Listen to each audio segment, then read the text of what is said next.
regime in Syria has been Iran's consistent ally since the 1979 revolution. And as such, Tehran has seen the survival of the Syrian government as being crucial to its interests, since Syria provides a vital thoroughfare to Hezbollah in Lebanon. Iran's Revolutionary Guard has described Syria as Iran's 35th province, but recent events which led to the downfall of the Assad regime show a remarkable shift in this long-standing relationship.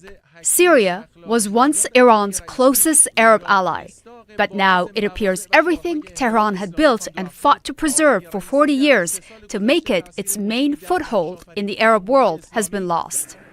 Last May, the late Iranian President Ebrahim Raisi made a rare visit to Damascus, during which he reiterated Tehran's continuing support for Assad. Promises were made to help rebuild the country after 13 years of civil war.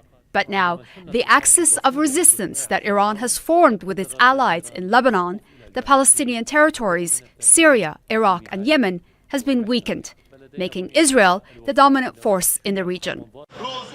Iran's other key ally, Hezbollah, has been battered after an intense period of fighting with Israel in Lebanon. Syria was a crucial passageway for Iran to supply Hezbollah with money, weapons, and training, and political, diplomatic, and logistical support. That is no longer the case. Iran deployed commanders and troops to Syria in 2012 at the start of the anti-government uprising, helping to defeat both the opponents of the Assad regime and the Islamic State group. According to officials in Tehran, the cost was high, with thousands of members of the Revolutionary Guard killed and nearly $50 billion spent to ensure Assad's survival.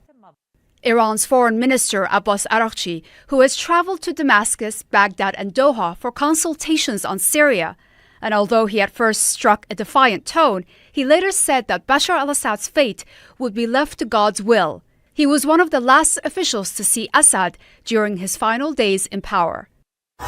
Yet another concern for Iran was Israel's threat to attack any mobilization of Iranian troops in Syria. 2 flights by a private Iranian airline en route to Damascus were turned around this past week after warnings by Israel that it would shoot them down if they entered Syrian airspace, according to Iranian and Israeli officials. Israel said the flights were transferring weapons.